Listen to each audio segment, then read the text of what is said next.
Oke, digitalisasi di bidang kesehatan, kita bisa ngomongin tentang konsep EHR atau Electronic Health Record terintegrasi, interoperabilitas data, dan tren cloud-based health record pada praktek keperawatan modern. Nah, di situ adalah kita ngomongin tentang berbagai fitur atau kebutuhan atau sistem yang bisa saling terhubung ya. Secara teknisnya tentu masing-masing di satu server, di masing-masing server, dan komunikasinya menggunakan API. Nah, itu di sisi teknisnya. Nah, kalau workflow-nya, kita bisa mengambil contoh misalnya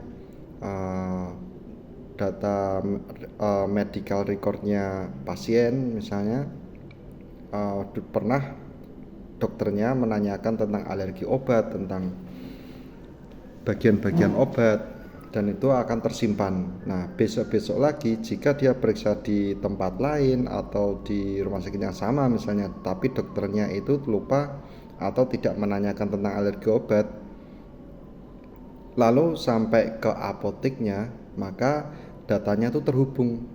Jadi data recordnya si pasien itu akan terpanggil.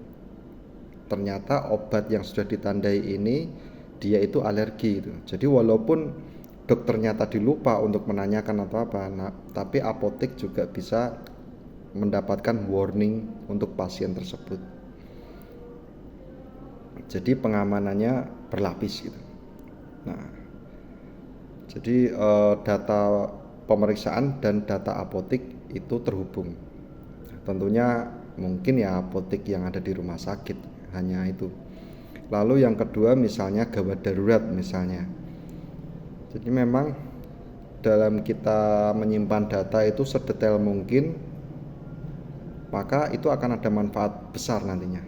Contoh misalnya pernah ditemukan atau masuk ke gawat darurat itu pingsan, tentu habis itu akan dilakukan pemeriksaan dan alasan dan lain-lain, semuanya harus tersimpan, tidak hanya waktu periksa saja, tapi dari dia pingsan dan gawat daruratnya itu.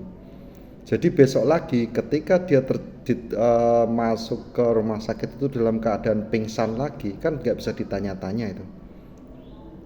Jadi pihak gawat darurat itu langsung ada medical recordnya muncul di situ dengan yang tipenya gawat darurat, mungkin seperti itu. Jadi pihak gawat daruratnya itu juga tahu medical recordnya. Jadi tidak hanya semua ngumpul di pemeriksaan dan di waktu periksa di dokter atau di poli. Jadi medical record pemeriksaan itu bisa terhubung dengan apotek juga, dengan gawat darurat juga akhirnya. Nah, jadi itu akan mendapatkan penanganan yang tepat dan berbasis riwayat pemeriksaan atau riwayat gawat daruratnya.